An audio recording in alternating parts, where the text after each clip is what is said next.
Assalamualaikum warahmatullahi wabarakatuh.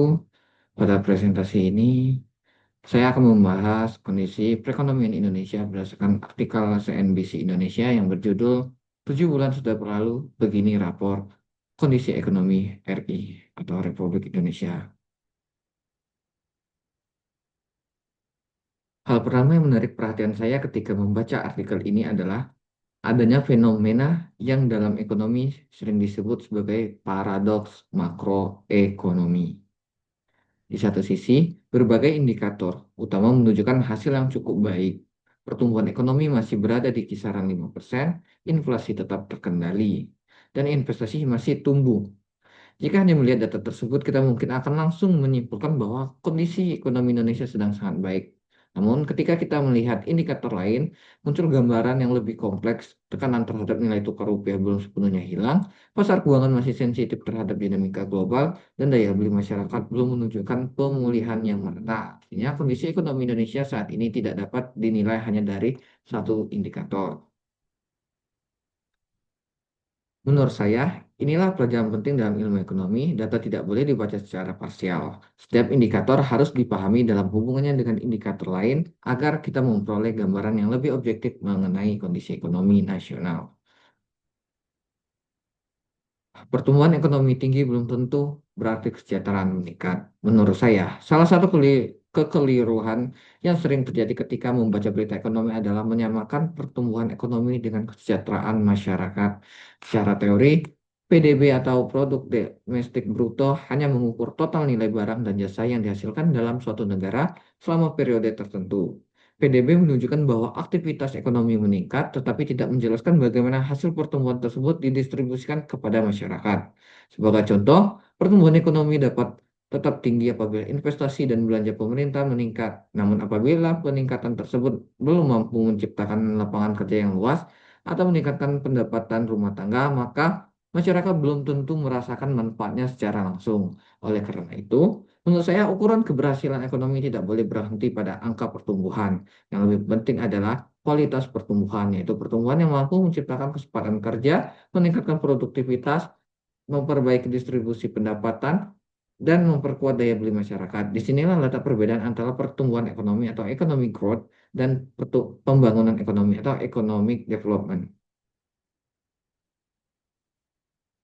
Menurut saya, indikator yang paling penting untuk diamati saat ini justru bukan pertumbuhan ekonomi, melainkan konsumsi rumah tangga. Alasannya sederhana, struktur ekonomi Indonesia masih sangat bergantung pada konsumsi domestik. Ketika masyarakat aktif berbelanja, permintaan terhadap barang dan jasa meningkat. Kondisi ini mendorong perusahaan meningkatkan produksi, memperluas usaha, dan membuka lapangan pekerjaan baru. Sebaliknya, apabila masyarakat mulai menahan konsumsi karena pendapatannya stagnan atau tingkat ketidakpastian meningkat, maka efeknya akan menjalar ke hampir seluruh sektor ekonomi. Penjualan perusahaan menurun, produksi dikurangi, investasi ditunda, bahkan perekrutan tenaga kerja dapat terhambat.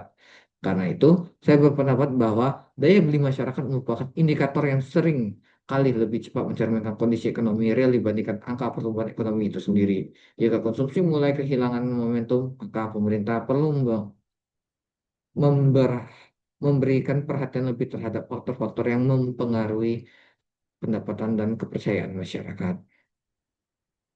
Salah satu poin menarik dari artikel tersebut adalah bagaimana kondisi pasar keuangan masih dipengaruhi oleh sentimen investor. Menurut saya, kepercayaan investor merupakan salah satu aset yang paling penting dalam perekonomian modern, meskipun sifatnya tidak berwujud. Investor tidak mengambil keputusan hanya berdasarkan kondisi ekonomi saat ini, mereka lebih banyak mempertimbangkan ekspektasi terhadap masa depan. Oleh karena itu, stabilitas kebijakan pemerintah, kredibilitas pengelolaan fiskal, arah kebijakan Bank Indonesia, serta kepastian regulasi menjadi faktor yang sangat menentukan. Ketika ekspektasi investor membaik, investasi cenderung meningkat sehingga mendorong pertumbuhan ekonomi. Sebaliknya, apabila muncul ketidakpastian, investor akan lebih berhati-hati sehingga aliran modal dapat melambat. Menurut saya, tantangan pemerintah saat ini bukan hanya menjaga indikator ekonomi tetap baik, tetapi juga menjaga kepercayaan pasar agar Indonesia tetap menjadi tujuan investasi yang kompetitif di tengah persaingan global.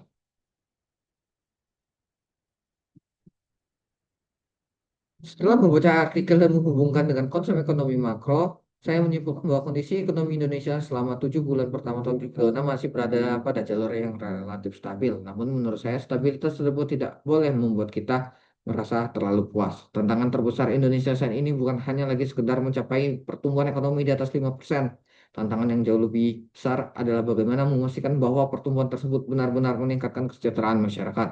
Pertumbuhan ekonomi akan kehilangan maknanya apabila tidak diikuti dengan peningkatan produktivitas tenaga kerja, penguatan sektor industri, penciptaan lapangan kerja yang berkualitas, serta meningkatnya daya beli masyarakat. Oleh karena itu, saya berpendapat bahwa keberhasilan pembangunan ekonomi Indonesia ke depan harus diukur bukan hanya dari besarnya PDB, tetapi juga dari kemampuan pemerintah menciptakan pertumbuhan yang lebih inklusif, lebih tangguh menghadapi gejolak global, dan mampu memberikan manfaat yang dirasakan oleh seluruh lapisan masyarakat. Inilah alasan mengapa saya memberi judul presentasi ini stabil di permukaan, sedang diuji dari dalam.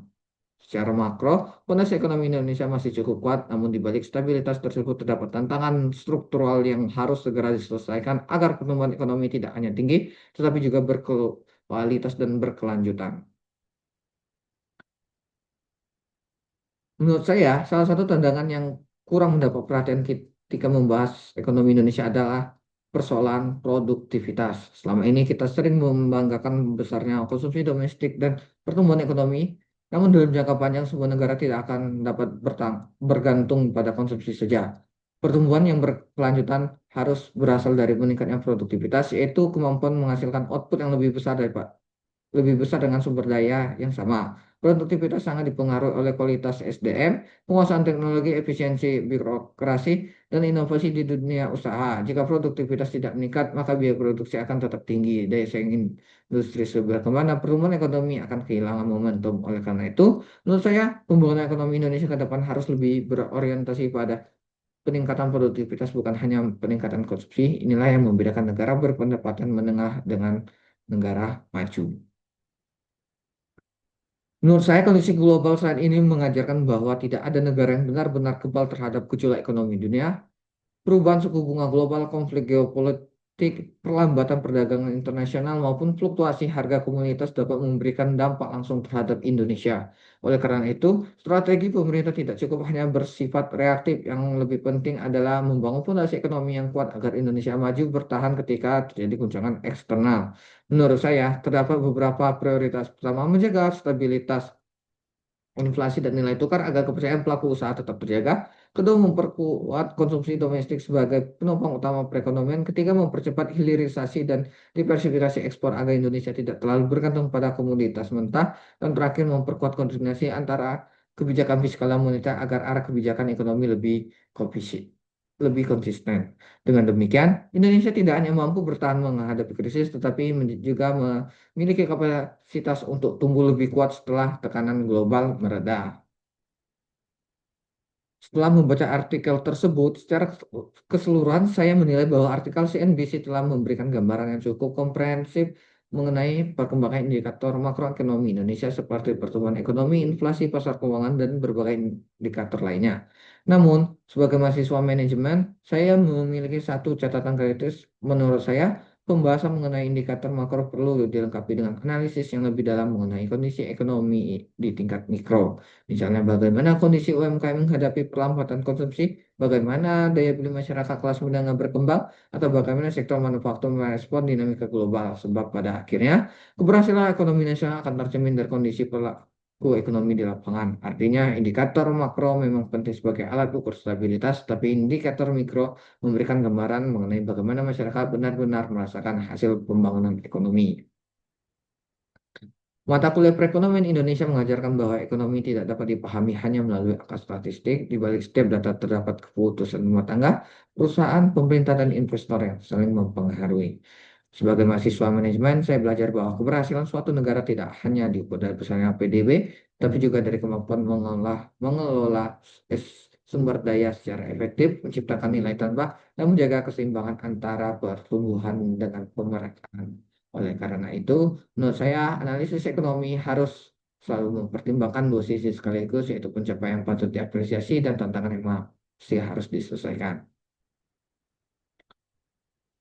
Berdasarkan analisis yang telah saya sampaikan, saya menarik tiga kesimpulan utama, yaitu pertama, fundamental ekonomi Indonesia selama 7 bulan pertama tahun 2026 masih menunjukkan ketahanan yang cukup baik. Hal ini terlihat dari pertumbuhan ekonomi yang tetap positif, inflasi yang relatif terkendali serta aktivitas investasi yang masih berjalan.